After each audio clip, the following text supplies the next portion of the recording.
feelings of excitement or joy in, like, yeah, but excitement is a better, because not every kind of joy, just excitement, triggers Xena, and then I'm like immediately blended with Xena, and I have to unblend from Xena to stabilize and not go into a dysregulated, like, sympathetic nervous system kind of a state. And then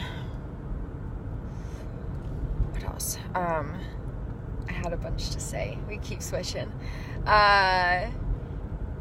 If I start to, like, miss somebody, like, even me, stable me, unblended me, grounded me, Felicity me, going on with normal life self me, starts to miss somebody, I very easily blend with attached parts, Bambi or Misty or both. It's kind of just a general attached part. And, oh yeah, wow, look at the pretty fog. Can you guys see? It's not showing it. There we go, it's showing it. Yeah, it's pretty fog out. Yeah, we're on a drive. Yeah, sure. It's the puppy dog. Look at the puppy dog. Hi, puppy. Hello, Mr. Puppy. Hi, puppy. Oh, my puppy. I love you, my puppy. Yeah, we gotta stop here. Yeah, look at it. It's a library. So if I miss somebody, I blend with attached parts. If I get excited, I blend with a flight part, Xena.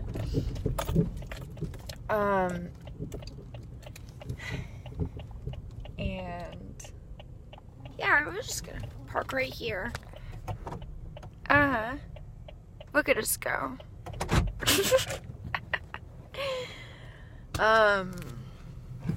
Yeah. We wanted to pull over and talk to you guys.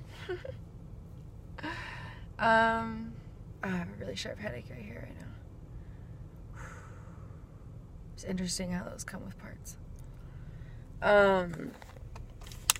So, thanks for sticking with me. This is, yeah. When I get excited, I blend with flight part. When I miss somebody, I blend with the attached parts. When I get frustrated, like even minor frustrations, I get frustrated, minor frustrations, irritated, just minor agitations, I blend with the fight parts. And it's just immediately hijacked, as Janina Fisher phrases it. This is just gorgeous. It's like, I wish it would show it better. My new phone probably will. Yay! Huge shout out to Nigel for making it happen. Yeah, just gorgeous leaves and fog, just misty fog on the hill. Very poetic. It actually really helps me stabilize, which is why I was always most grounded in fall, not the season of autumn. I should have been named Autumn. I don't know why that came out in Bambi's voice. It was me saying that. Immediately blended. So yeah, and so this is basically what explains emotions as triggers. Like, I always notice that emotions could be triggering, and sometimes it would be, they trigger a specific trauma, and a specific trauma kind of flashback, emotional flashback, somatic, body flashback, ghost flashback, regular mental flashbacks, whatever it might be. But I noticed that just emotions and stimuli were also triggers, like basic stimuli, like when I eat, when I go to the bathroom, when I fall asleep, all of those things cause dissociative switches. And I haven't quite gotten that figured out to the T yet, but we're hoping to explore that more with my case study too. I'm working with my chiropractor on a case study on my dissociative identity. And where's I going with that? Damn. Another switch. This one affected my vision. Yeah. Which side looks more like me? That side I do not recognize. That's my face. Different people.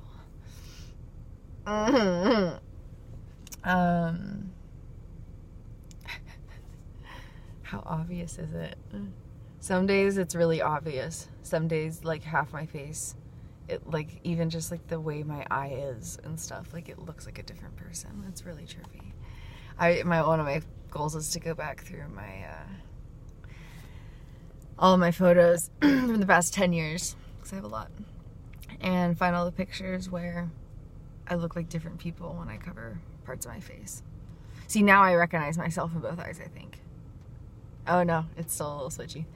Not as bad though.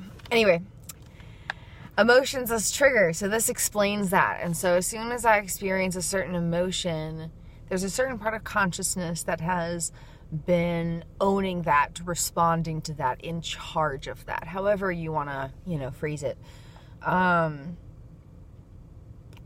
And in this process of learning to integrate, and I use this because it's defined differently than you would think. Yeah, 2 to go. Oh, here, I got you right here, friends. Check it out. Yeah, we do, huh, baby? Good memory. So, we got integration. The emphasis of therapy is not on the recall of traumatic events, but on identifying trauma-related parts connected to the implicit memories that still affect the client's current experience. Using Siegel's definition of integration, fusion is not necessary, or is not as empowering as coherence, collaboration, and overcoming self-alienation.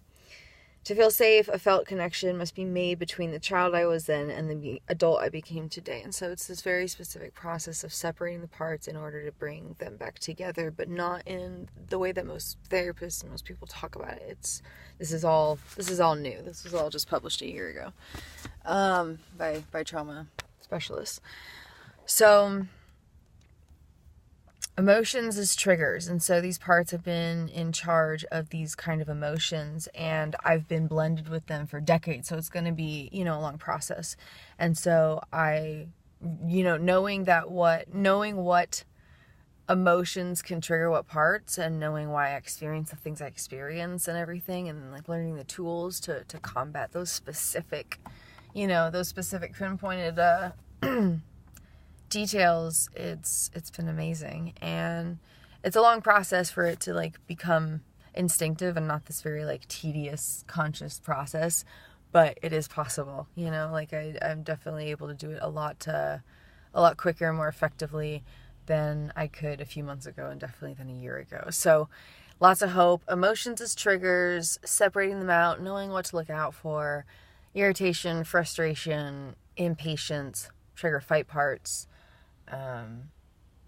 missing somebody or feeling any kind of loneliness can trigger the attached parts, and feeling excited, like in a good way, like enjoying my life, excited, can trigger the flight parts.